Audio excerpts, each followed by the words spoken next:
What's one piece of career advice you wish someone had given you when you were first starting out? That's such a great question. I feel like my career's had so many different lefts and rights that it's taken. And I would say the main piece of advice that I give people now is really prioritize what brings you happiness, what inspires you to move forward. I think when you're looking for your first job, you're often, looking for a paycheck or looking for a career transition. And I think prioritizing really what makes you happy in the people you're going to be working with, finding that team that really uplifts you and can see how you can grow and is there to support you is really key. Can you share a pivotal moment in your career journey that made a significant impact?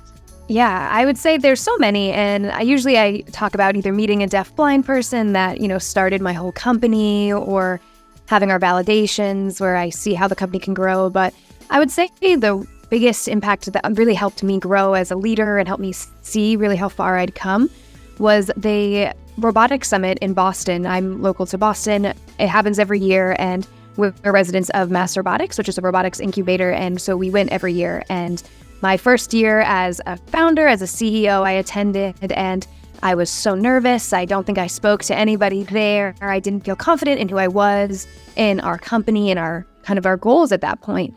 And when I attended again this past year, it was so different for me. We had a booth this year. We had our prototype there. We had lines of people coming up to talk to us, and I was so excited to speak to them about our mission and our goals and how we've grown.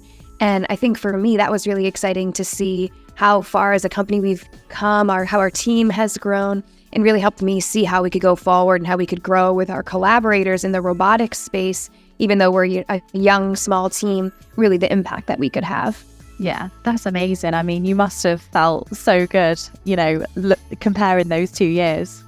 I did, and it's something that I really try to take a good amount of time for reflection. I think as a startup founder, it can be really overwhelming, and it's really easy to say, oh, we should be at this point, or we haven't accomplished these goals, but really looking back and seeing how far you have come. Yeah. And I try to do that often, especially at the beginning when I felt our prototype should be further ahead. It's like, well, a year ago, we didn't have one at all, or, 6 months ago, it still was, failing every 1,000 cycles. So really appreciating how far we've come helps you move forward.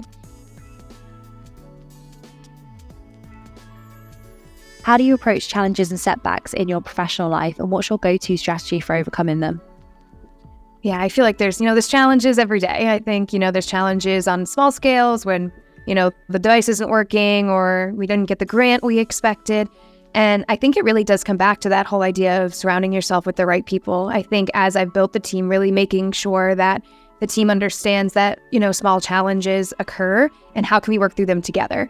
So usually when a small challenge happens on my department, it's really exciting to see that, maybe my linguistics team had a really exciting day and what were they able to accomplish. So even though there's a challenge here, what is going right and how can we work together to overcome that challenge? I think having that team, not everything relies on your brain only.